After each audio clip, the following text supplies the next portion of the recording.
Kisah Mikhael Servetus dalam sejarah gereja.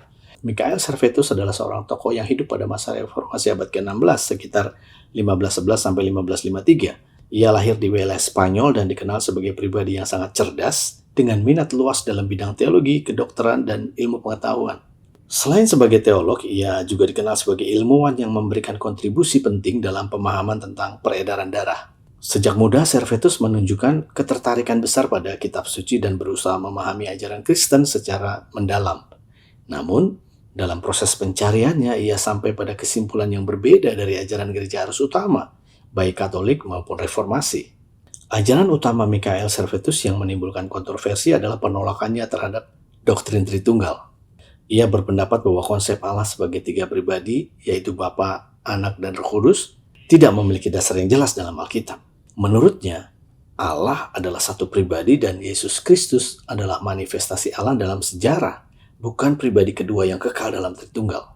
Selain itu, Servetus juga mengkritik praktik baptisan bayi dan beberapa ajaran gereja lainnya. Ia menuliskan pandangannya dalam beberapa karya termasuk buku Christianismi Restitutio, pemulihan kekristenan yang berisi kritik tajam terhadap ajaran gereja pada zamannya. Pandangan Servetus segera menimbulkan penolakan keras. Ia dikejar oleh otoritas Katolik karena dianggap menyebarkan ajaran sesat. Untuk menghindari penangkapan, ia menggunakan nama samaran dan berpindah-pindah tempat. Namun, konflik tidak hanya datang dari pihak Katolik. John Calvin, salah satu tokoh reformasi di Jenewa, juga menentang ajaran Servetus, terutama karena penolakannya terhadap Tritunggal yang dianggap sebagai inti iman Kristen. Pada tahun 1553, Mikhael Servetus ditangkap di Jenewa. Ia diadili oleh otoritas kota dengan dukungan para pemimpin gereja. Dalam pengadilan tersebut, ia dinyatakan bersalah karena ajarannya yang dianggap menyimpang dari iman Kristen. Akhir hidup Servetus berakhir tragis.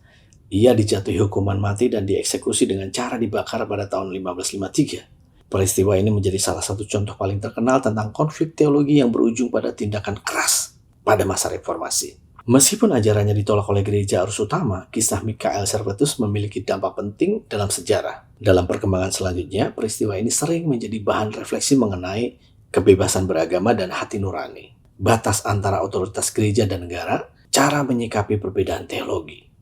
Secara keseluruhan, Servetus adalah tokoh yang kompleks, seorang pencari kebenaran yang berani menyuarakan keyakinannya, namun hidup di masa ketika perbedaan teologi dapat berakibat fatal. Kisahnya menjadi bagian penting dalam sejarah gereja dan juga dalam perkembangan pemikiran tentang toleransi dan kebebasan beragama di dunia modern.